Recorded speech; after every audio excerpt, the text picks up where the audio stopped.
Will here with Burns and Sons. I'm going to do a little lesson on wheel bearings. Not going to get too much into the theory and operation of them. This one's going to be more on diagnostics. We probably will do one on theory and operation of wheel bearings, or just steering suspension in general, which we're going to break up into subcategories because, I mean, realistically, you could spend a couple months learning the theory and operations of steering suspension if you wanted to learn it in depth. But there's two kinds of bearings. Well, that's a lie. There's a lot of kinds of bearings. But on wheel bearings, there's two that you'll typically come across. There's a press bearing and there's a hub bearing. Hub bearing looks like this. You're going to get the entire hub assembly. This is the hub, if you're being technical. The piece with all the lug nuts on it. We're going to layman's terms the crap out of this lesson. But essentially, this has so you have this flat spot with your stud sticking through it. Then there's a cylinder that's pressing through the bearing. Let's see if we can get a good shot here. This inner ring here, if you can see the difference, this inner one, that's a center section of metal, is actually a piece of this. So that's an extension of this ring here. That's pressing through the bearing. There's splines in there, which I'm sure you can see. See how that's splined? That's where the axle presses through. Nut goes on the end of it, holds the axle to the lug or to the hub. Then this is the bearing housing. Inside of here is a bearing itself. Then you have this ABS magnet.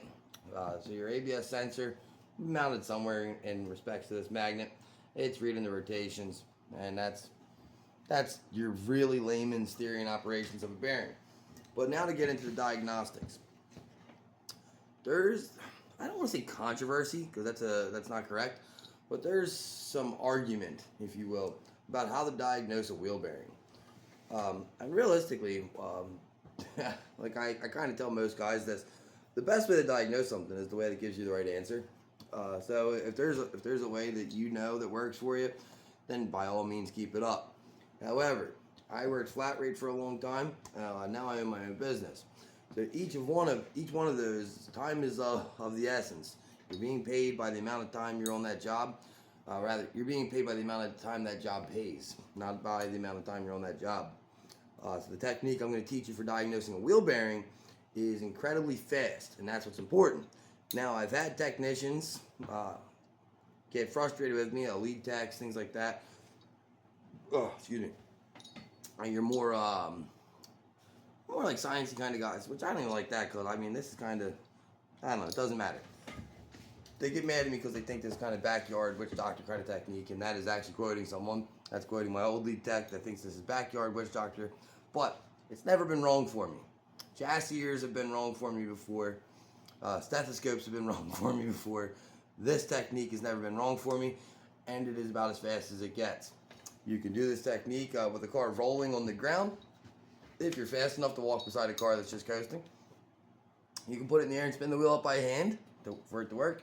You can even just have a guy get in the car, spin it up. Just don't tell us you're doing it. Anyhow, what you're going to do is you're going to get that wheel spinning. You can have that thing spinning at next to no speed a lot of the times. Now the bearing's just going bad, it's not quite bad. I don't know, it's minorly bad. You might need someone to spin it up with the actual engine power. But what you're going to do is you're going to grab anything while that wheel's spinning. Anything that is post-bearing. I lost my picture. Let me bring it back up. I'm going to show you what I mean by post-bearing. Come on. Let's go. Come on. Where's my photo at? Alright, we're just going to zoom in on this. When I say post-bearing, let me show you what I mean. Let's see. Can we see this? Perfect. So, right here is where your bearing lives. Your bearing lives inside this. This looks like a drum on this. I don't think. Holy shit! How old is this picture that it's got? It's got front wheel drive and drum brakes. It's pretty unique car. But anyway, here's your drive axle. That's going into the bearing, like I showed you a little bit ago on the splines. This is your lower control arm. This is your strut tower. You could grab anything that's after the bearing. So I normally grab on the strut tower right here on the spring that's on the strut. Lower control arm can work, but that's a little bit of a denser piece of metal, so it doesn't work quite as good. On a rear bearing, you can grab the shock. But anyway, what you're feeling for is any kind of real vibrations. Now, there will be engine vibration, especially on front-wheel drive cars when you're doing a front bearing. There will be engine vibration, and that's where this requires a little bit of experience, a little bit of skill. But realistically, if you're doing a wheel bearing, or you're the one diagnosing it, on one that's not an obvious wheel bearing, because if we're being fair, most wheel bearings are normally pretty obvious. But if you're doing one that's not completely obvious, you should probably have some skill and experience anyway. So you should be able to differentiate between an engine vibration that you're just picking up, through old engine mounts or something like that. You're going to get a little bit of vibration there. The vibration I'm talking about is a very obvious vibration that you're going to feel in that spring, and you're going to feel that it's with the frequency of the rotation of the tire. It carries, the frequency of the vibration increases as acceleration increases and decreases as acceleration decreases. You're going to feel it in that spring, and it's not going to exist in the other three. This takes about 10 seconds for you to get that, where's the bearing at? Get that bearing spinning. If you imagine the strut tower is right here, that wheel spinning, I'm just going to grab the strut, or the strut tower right on the spring, and feel that thing just vibrating away. Now, if you want to be a little over diagnostics, which will be a different video on diagnostics, on underdiagnosing, proper diagnosing, and overdiagnosing, you can pop out a stethoscope after you've done that just to verify. And if that were the case, you'd want to touch somewhere in this section here, right on the housing. This plain surface here, you won't be able to touch that. That's going to be inside the knuckle. Right here, you're not going to want to touch that. That's going to be spinning pretty fast. But anywhere here, you can touch with a stethoscope, and you'll hear it vibrating. Now, a good wheel bearing is going to have a noise with a stethoscope. There's nothing that makes no noise. It's going to have a if it's good wheel bearing. You're listening for more of a metallic kind of grind. That's not going to have a smooth frequency, a smooth pitch. If you were to hook up to an oscilloscope, you'd see some inconsistencies and some jumping. The more important thing is you're not going to hear it on the other three wheels. But most shops pay what? 1 hour diag for flat rate? You can spend all your time hooking up a chassis ear and all that, or wasting all that time, or you can get your 1 hour in about 10 seconds. Now, if this wasn't consistently right, that would be irresponsible and kind of highway robbery.